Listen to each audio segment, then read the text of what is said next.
Well, Emer Flannery is on the line. She learned her sewing skills at an early age and is now reaping the rewards with her first business venture, making weighted blankets. Good morning, Emer.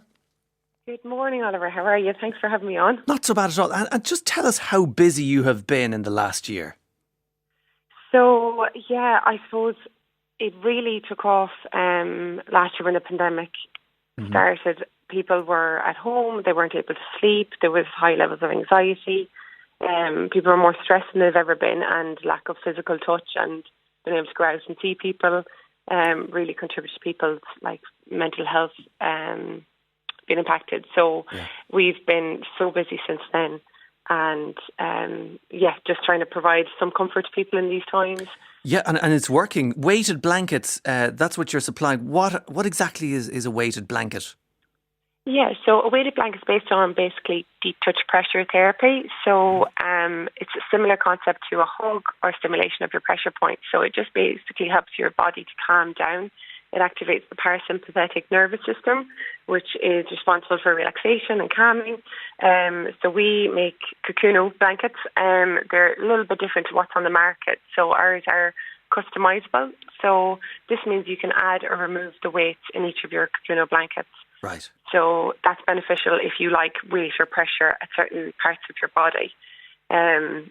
So you've experienced less twisting and turning at night, which keeps a lot of people awake at night time. Yeah. And also we have people that are post-op, so they might like pressure maybe around, they've had an operation around their pancreas, one lady in particular, and you can simply just remove the weights from there. And you can also add them to the freezer to have a cooling effect in summer, or if you just sleep hot. And what's interesting here is that before the pandemic, weighted blankets had a very common use. Can you tell us about that? Yeah, so they were originally designed for, I suppose, people with autism. Mm-hmm. So again, I would have worked as a behaviour therapist with children with autism, and that's where the idea first came for me to create Kocoono in 2011. Again, a lot of children or adults with autism might have a difficulty reducing their just calming their own body down. So it's like a self-soothing tool that they can go to and create that feeling of calm. Majority of our customers are actually adults that would experience just difficulties sleeping. So although it was first created maybe to solve a problem with children or adults with autism, it actually is so beneficial to everybody because we all have different sensory needs. And with Kocoono blankets, it really helps calm ourselves and to sleep better, relax the body. It's been a huge help for people. The texts are coming in already. Please tell me if weighted blankets help restless legs. I'm getting no sleep at the moment with them. Yeah, exactly. We actually have a good few customers that have restless legs. So again, that's kind of an activated nervous system. So it can be very hard for somebody with restless legs to actually relax themselves. Yeah. So what the Kocoono can do is actually placing that gentle pressure has a relaxing feeling on their body and on their legs, because if their legs are kind of moving voluntarily, it's very hard to switch off and sleep. You know, we get so many calls from people with restless leg, and they really struggle to be able to sleep at night because the movement from the legs does not stop, like you would want it to at night time when you're trying to actually relax. We have people with restless leg syndrome that have it, that use theirs. One lady likes CrossFit and she finds her body muscles to be sore, uses the blanket, in a blanket, and that helps relax them. We have people that use it for meditation.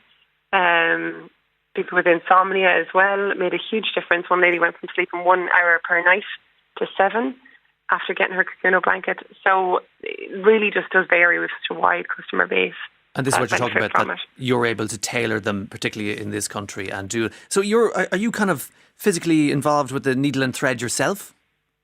Yeah, so I would have been. My mum was a dressmaker, so I would have grown up knowing how to sew. So everything that we made originally, we would have made everything in Balmullis and Mayo. Yes. And then we tried to keep production in Ireland. It wasn't possible. The facility wasn't here. We would need a big factory. So I would feel quite strongly, same as Ursula yesterday, about kind of keeping production local, and we produce everything in Europe. So I order every single component or fabric that goes into every blanket. Yes. It's our design, so the Kocoono Luxe is patent pending. So we have the design, the manufacturing flow, and we order every part of the fabric. Brilliant. And we've used customer feedback to kind of navigate the choice of fabric. And the that feedback they find most has comforting. been really good. Kocoono.com, and it's Kocoono.com. It's coming out of Ireland. It's an Irish company and out of Mayo specifically. And you've got help from Uda Ross na Gaeltachta, Mayo LEE, and New Frontiers, which is out of the Galway Mayo Institute of Technology. So it's a really good story, and it's, as I say, it mimics that feeling of a warm hug for people with sleeping problems, an Irish success story, and a happy story there as well.